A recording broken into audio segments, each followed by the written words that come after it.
परम आदरणीय प्रधानमंत्री जी, रोजगार मेले की बृहद श्रृंखला में युवा आशाओं का संचार करती आज एक और कड़ी जुड़ रही है।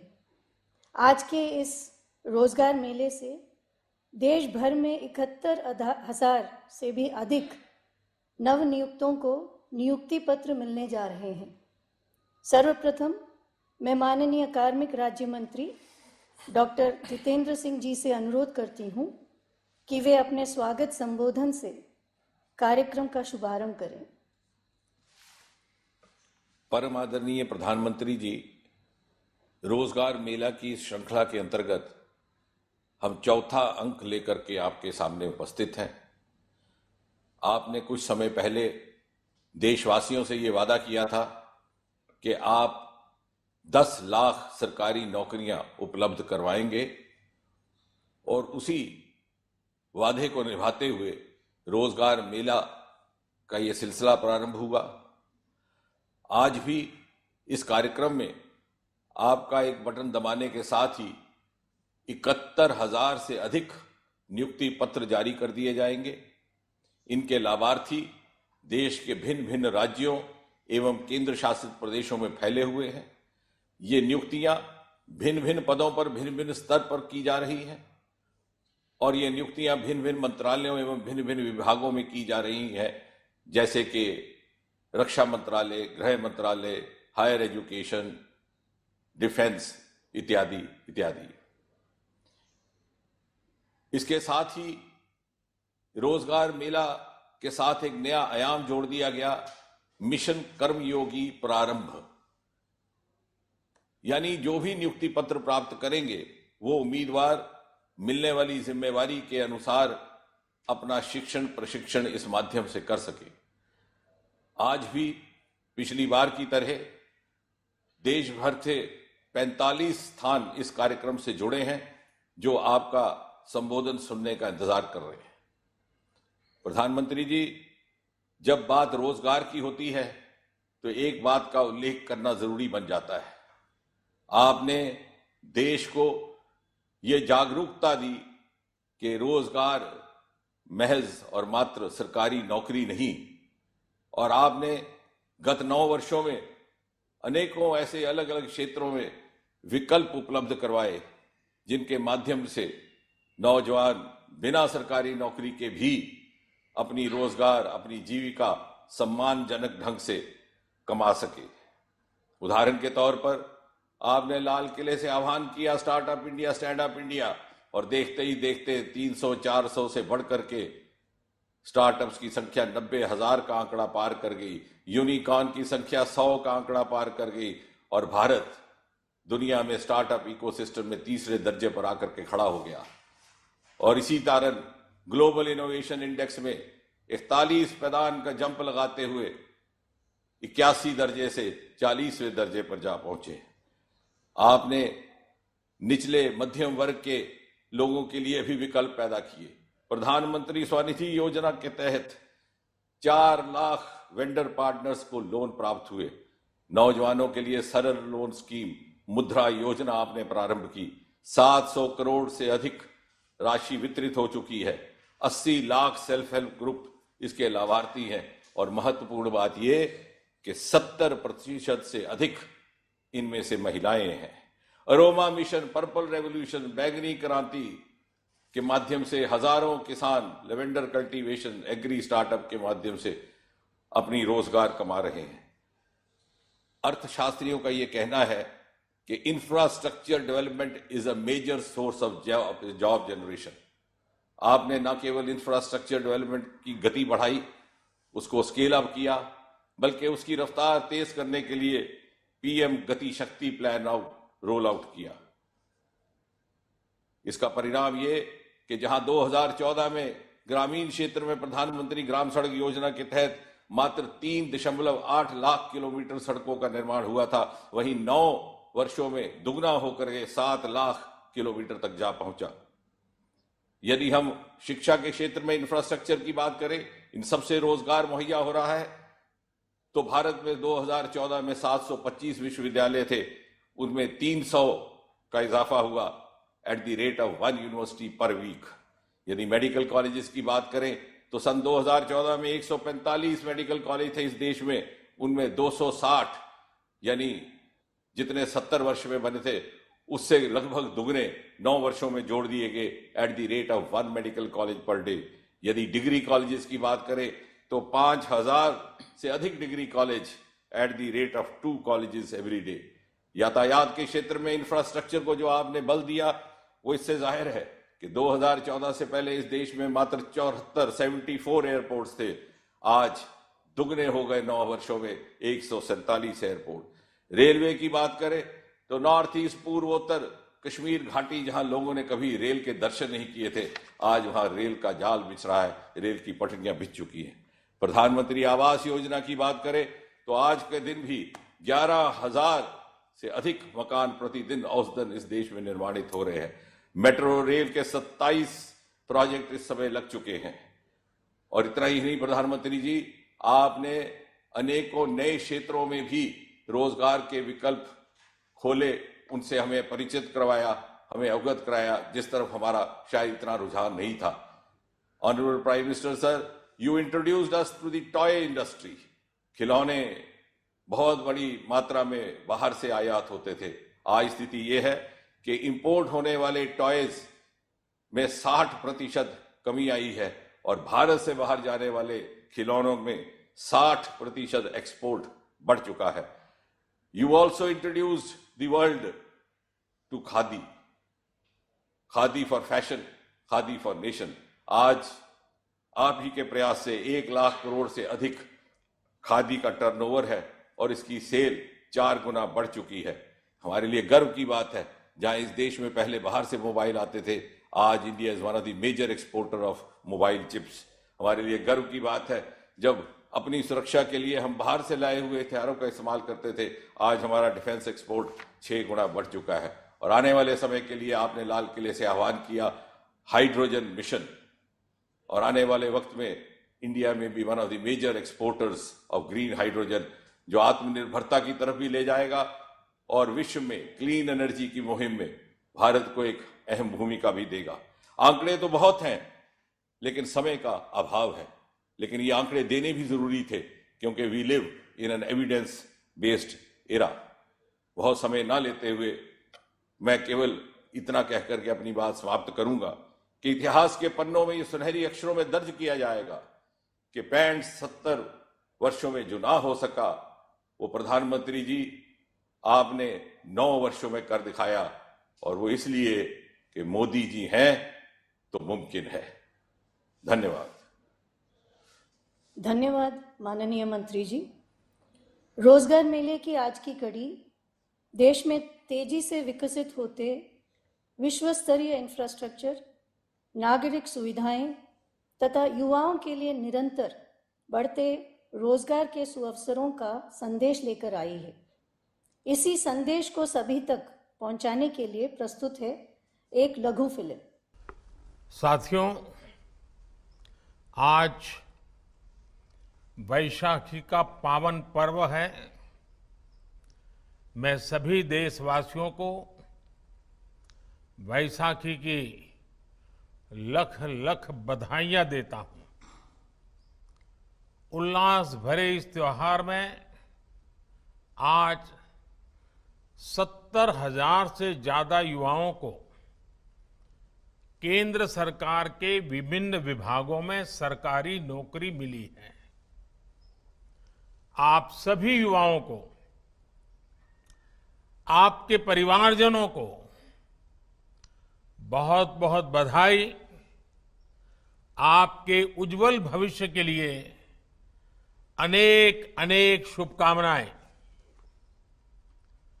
साथियों, विकसित भारत की संकल्प से सिद्धि के लिए हमारी सरकार युवाओं की प्रतिभा और ऊर्जा को सही अवसर देने के लिए प्रतिबद्ध है।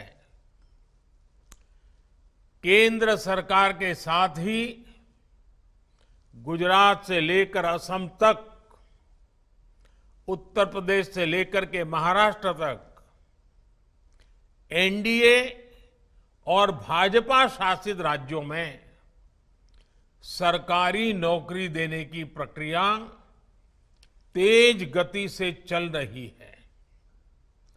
कल ही मध्य प्रदेश में 22,000 से ज्यादा शिक्षकों को नियुक्ति पत्र सौंपे गए।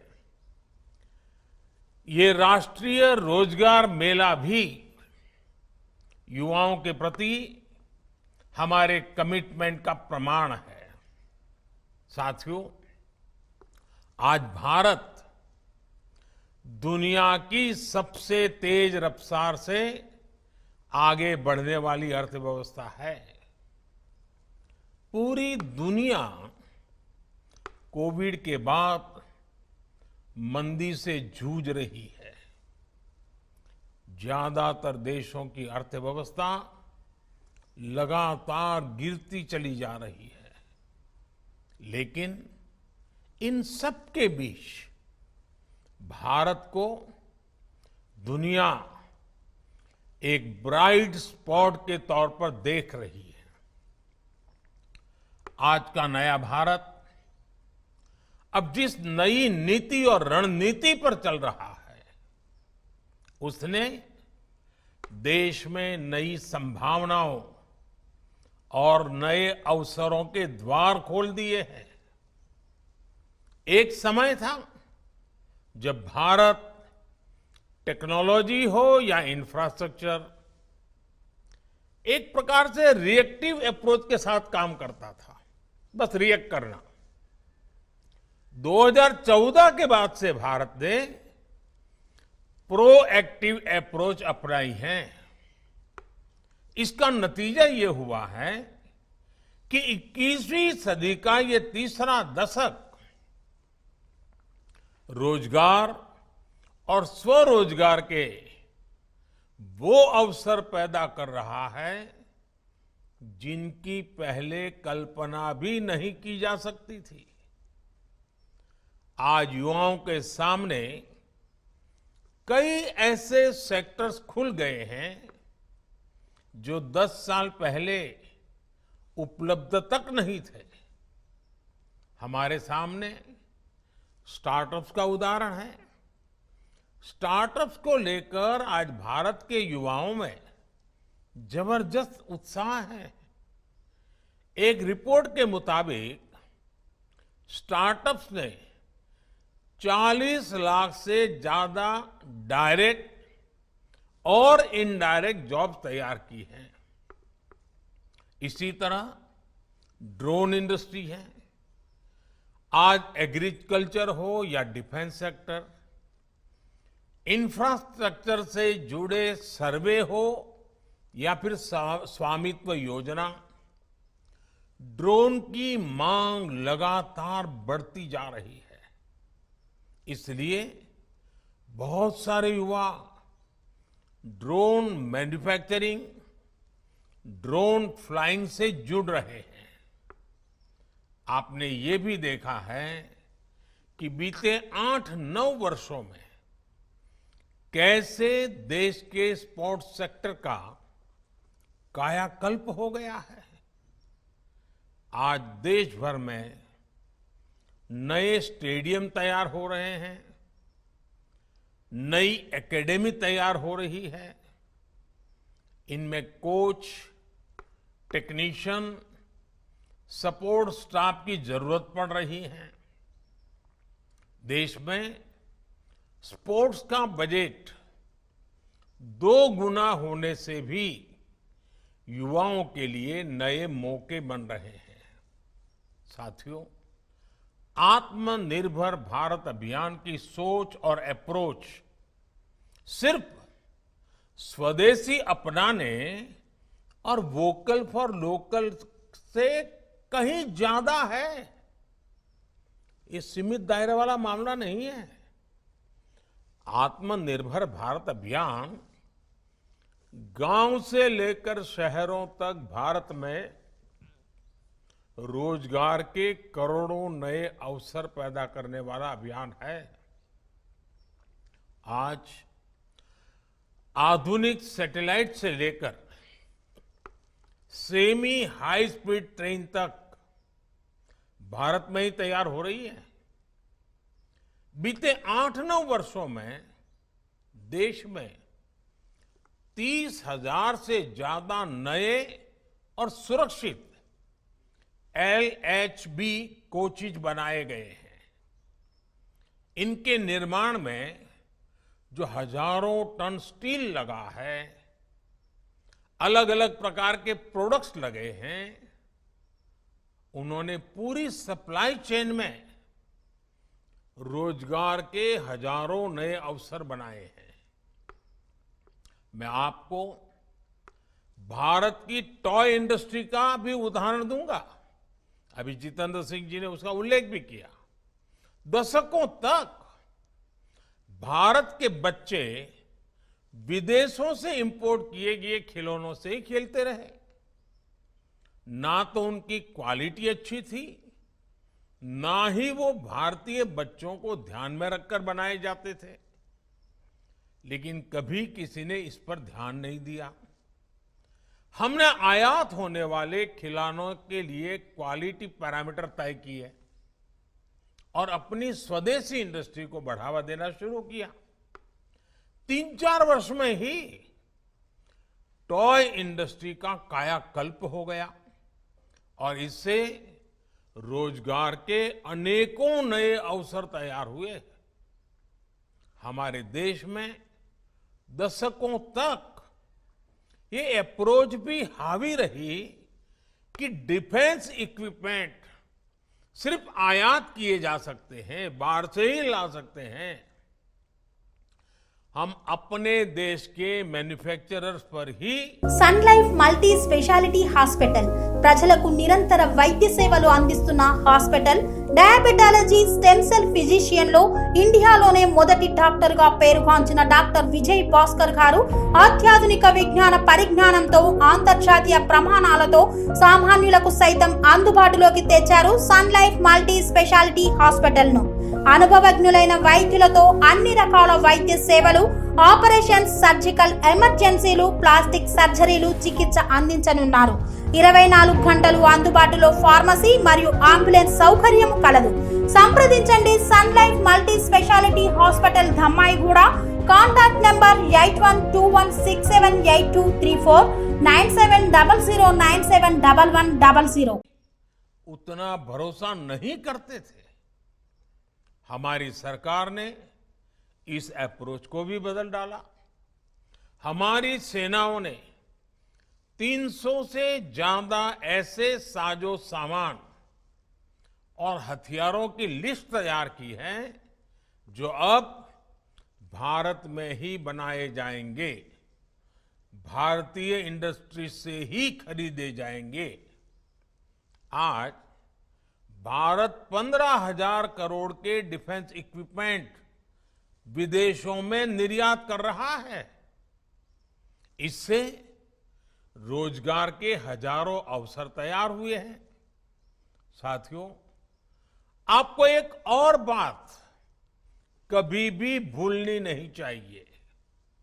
जब देश ने 2014 में हमें सेवा का अवसर दिया, तब भारत में बिकने वाले ज्यादातर मोबाइल फोन विदेशों से आयात किए जाते थे। हमने लोकल प्रोडक्शन बढ़ाने के लिए इंसेंटिव्स दिए। अगर आज भी 2014 से पहले वाली स्थिति होती तो फॉरेन एक्सचेंज पर हमारे लाखों करोड़ रुपए खर्च हो गए होते। लेकिन अब हम ना सिर्फ घरेलू जरूरतों को पूरा कर रहे हैं, बल्कि मोबाइल फोन का निर्यात भी कर रहे हैं। दुनिया के देशों में पहुंच रहा है। इससे भी रोजगार के हजारों नए अवसर बने हैं।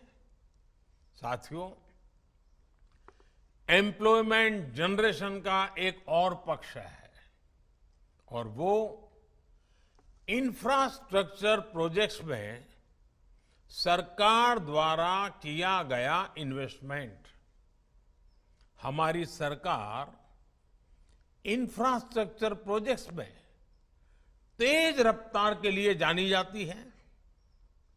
जब सरकार कैपिटल एक्सपेंडिचर पर खर्च करती है तो बड़े पैमाने पर इंफ्रास्ट्रक्चर जैसे रोड, रेलवे, पोर्ट, नई इमारतें, बहुत सी प्रकार की चीजें तैयार हो जाती है। इंफ्रास्ट्रक्चर निर्माण में इंजीनियर, टेक्नीशियन, अकाउंटेंट, श्रमिक, हर प्रकार के उसमें तरह तरह के इक्विपमेंट, स्टील, सीमेंट, ऐसी भांति भांति की चीजों की जरूरत पड़ती है। हमारी सरकार के दौरान पिछले 8-9 वर्षों में कैपिटल एक्सपेंडिचर में 4 गुना बढ़ोतरी हुई है। इससे रोजगार के नए अवसर और लोगों की आय दोनों में वृद्धि हुई है। मैं आपको भारतीय रेलवे का उदाहरण देता हूं। 2014 से पहले 7 दशकों में 20,000 किलोमीटर के आसपास रेलवे लाइनों का इलेक्ट्रिफिकेशन हुआ था। पिछले 9 वर्षों में हमने करीब करीब 40,000 किलोमीटर रेल लाइनों का इलेक्ट्रिफिकेशन पूरा किया है। 2014 से पहले एक महीने में सिर्फ 600 मीटर नई मेट्रो लाइन बनाई जाती थी। 600 मीटर। आज हम हर महीने लगभग 6 किलोमीटर की नई मेट्रो लाइन बना रहे हैं। तब हिसाब मीटर में होता था, आज हिसाब किलोमीटर में हो रहा है। 2014 में देश में 70 से भी कम जिलों में 70 से भी कम जिलों में गैस नेटवर्क का विस्तार हुआ था। आज ये संख्या बढ़कर 630 जिले तक पहुंच गई है। कहां 70 जिले और कहां 630 जिले। 2014 तक ग्रामीण इलाकों में सड़कों की लंबाई भी 4 लाख किलोमीटर से कम थी। आज ये आंकड़ा भी बढ़कर 7.25 लाख किलोमीटर से ज्यादा हो चुका है। आप अंदाजा लगा सकते हैं कि जब गांव में सड़क पहुंचती है तो उसका क्या क्या प्रभाव होता है। इससे पूरे इकोसिस्टम में तेज गति से रोजगार का सृजन होने लगता है। साथियों, ऐसे ही काम देश के एविएशन सेक्टर में हुआ है। 2014 तक देश में 74 एयरपोर्ट थे। आज इनकी संख्या 148 हो गई है। हम सभी जानते हैं कि एयरपोर्ट ऑपरेशंस में कितने ज्यादा स्टाफ की जरूरत पड़ती है। आप अनुमान लगा सकते हैं कि इतने नए एयरपोर्ट्स ने भी देश में हजारों नए अवसर तैयार किए हैं। और आपने देखा है कि हाल ही में एयर इंडिया ने रिकॉर्ड संख्या में नए हवाई जहाज खरीदने का ऑर्डर दिया है। कई और भारतीय कंपनियां भी इसी तैयारी में हैं। यानी आने वाले दिनों में इस सेक्टर में कैटरिंग से लेकर इन फ्लाइट सर्विसेज तक मेंटेनेंस से लेकर ऑन ग्राउंड हैंडलिंग तक बड़ी संख्या में नए अवसर तैयार होंगे।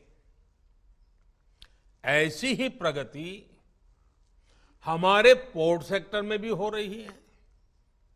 समुद्री तट का जो विकास हो रहा है, हमारे पोर्ट्स जो डेवलप हो रहे हैं, आज हमारे पोर्ट्स पर पहले की तुलना में कार्गो हैंडलिंग 2 गुनी हो चुकी है और इसमें लगने वाला समय अब आधा रह गया है। इस बड़े बदलाव ने पोर्ट सेक्टर में भी बड़ी तादाद में नए अवसर तैयार किए हैं। साथियों, देश का हेल्थ सेक्टर भी एम्प्लॉयमेंट जनरेशन का बेहतरीन उदाहरण बन रहा है। 2014 में भारत में 400 से भी कम मेडिकल कॉलेज थे। आज 660 मेडिकल कॉलेज है। 2014 में अंडर ग्रेजुएट मेडिकल सीटों की संख्या करीब 50,000 थी। आज 1 लाख से ज्यादा सीट उपलब्ध है। आज पहले के मुकाबले 2 गुनी संख्या में डॉक्टर परीक्षाएं पास करके तैयार हो रहे हैं। आयुष्मान भारत योजना की वजह से देश में अनेकों नए अस्पताल और क्लिनिक बने हैं। यानी इंफ्रास्ट्रक्चर का हर प्रोजेक्ट रोजगार और स्वरोजगार उसमें बढ़ोतरी सुनिश्चित कर रहा है। साथियों, ग्रामीण अर्थव्यवस्था को गति देने के लिए सरकार जो एफपीओस बना रही है, सेल्फ हेल्प ग्रुप्स को लाखों करोड़ों की मदद दे रही है, स्टोरेज कैपेसिटी का विस्तार कर रही है, उससे गांव के युवाओं के लिए अपने गांव में ही रोजगार के अवसर बन रहे हैं। 2014 के बाद से देश में 3 लाख से ज्यादा नए कॉमन सर्विस सेंटर्स बने हैं। 2014 के बाद से देश के गांवों में 6 लाख किलोमीटर से ज्यादा ऑप्टिकल फाइबर बिछाया गया है।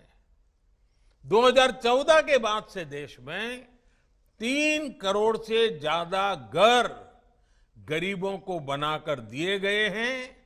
इनमें से 2.5 करोड़ से ज्यादा घर गांवों में ही बने हैं।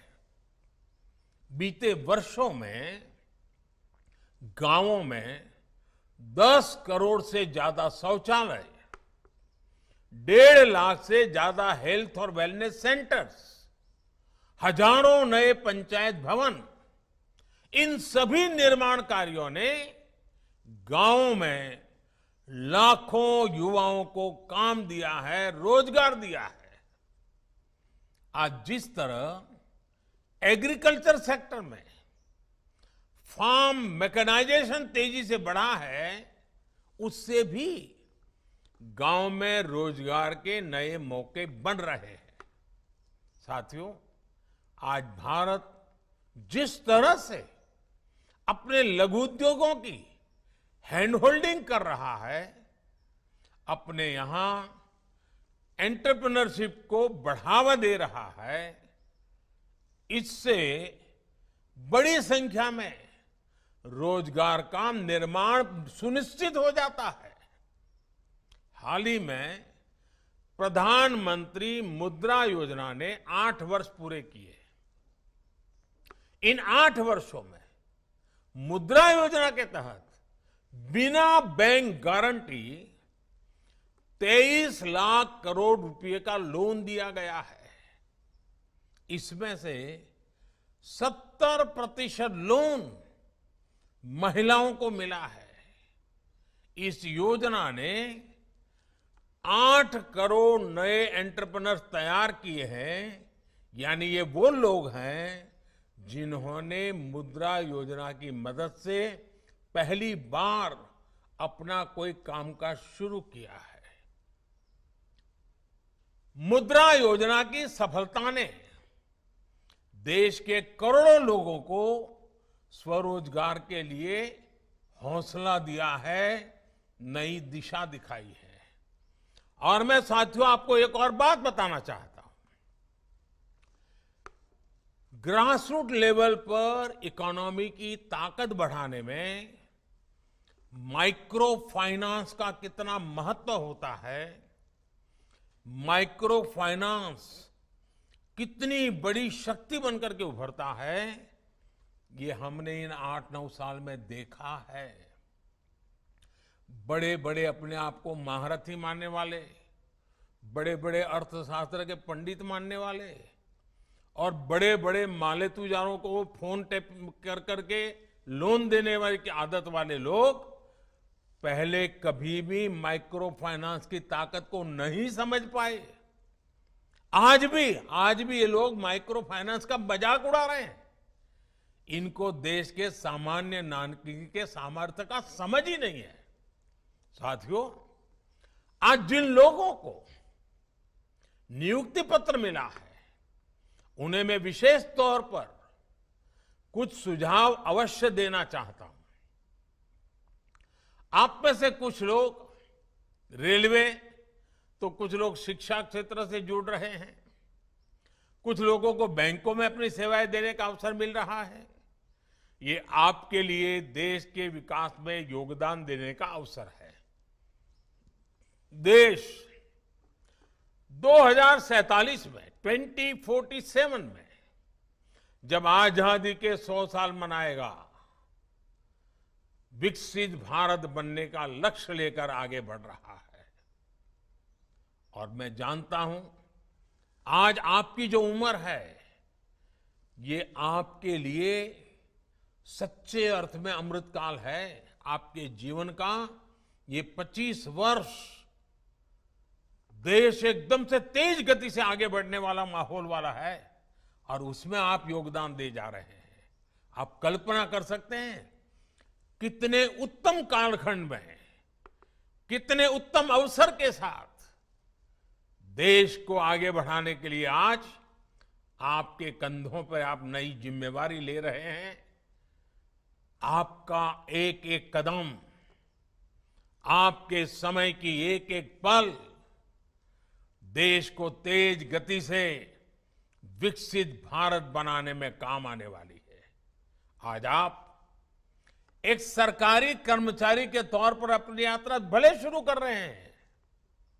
इस यात्रा में हमेशा उन बातों को याद रखना चाहिए और हमेशा अपने आप को एक सामान्य नागरिक के तौर पर आप पिछले 5 साल से 10 साल से जब से समझने लगे हैं, क्या महसूस करते थे, सरकार का कौन सा व्यवहार आपको अखरता था, सरकार का कौन सा व्यवहार आपको अच्छा लगता था। आप भी ये जरूर मन में मानिए कि जो बुरे अनुभव आपको आए हैं, आपके रहते हुए किसी भी देश के नागरिक को बुरा अनुभव नहीं आने देंगे। जो आपको बीती होगी, आपके कारण किसी को नहीं बीतेगी। यही बहुत बड़ी सेवा है। अब ये आपकी जिम्मेदारी है कि सरकारी सेवा में आने के बाद दूसरों की उन उम्मीदों को आप पूरा करें, अपने आप को योग्य बनाएं। आप में से हर कोई किसी न किसी रूप में अपने कार्य से सामान्य मानवीय के जीवन को प्रभावित भी कर सकता है, प्रेरित भी कर सकता है, उसको निराशा की गर्त में डूबते हुए बचा भी सकता है। इससे बड़ा मानवता का क्या काम हो सकता है साथियों। आपकी कोशिश होनी चाहिए कि आपके कार्य का सकारात्मक प्रभाव हो, आपके काम से सामान्य मानवीय का जीवन बेहतर हो, व्यवस्थाओं पर उसका विश्वास बढ़ना चाहिए। मेरा आप सबसे एक और आग्रह है आप सबने कड़ी मेहनत से ये सफलता हासिल की है, लेकिन सरकारी नौकरी पाने के बाद भी सीखने की प्रक्रिया को रुकने ना दें। कुछ नया जानने, नया सीखने का स्वभाव आपके कार्य और व्यक्तित्व दोनों में प्रभाव जगाएगा। Online learning platform iGOT Karmayogi से जुड़कर आप अपने स्किल को अपग्रेड कर सकते हैं। और साथियों, मैं तो मेरे लिए हमेशा कहता हूं, मैं मेरे भीतर के विद्यार्थी को कभी मरने नहीं देता हूं। मैं बड़ा विद्वान हूं, मुझे सब आता है, सब मैं सीख चुका हूं, ऐसा भ्रम लेकर के न मैं पैदा हुआ हूं न काम करता हूं। मैं हमेशा अपने आप को एक विद्यार्थी मानता हूं, हर किसी से सीखने का प्रयास करता हूं। आप भी अपने भीतर के विद्यार्थी को जिंदा रखना, कुछ न कुछ नया सीखने की कोशिश करते रहना, वो जीवन के नए नए द्वार खोल देगा। साथियों, फिर एक बार वैशाखी का पावन पर्व हो, जीवन का नया आरंभ हो, इससे बढ़कर के क्या अवसर हो सकता है। आप सभी के उज्जवल भविष्य के लिए पुनः बहुत बहुत शुभकामनाएं। एक बार फिर आप सबको बहुत बहुत बधाई।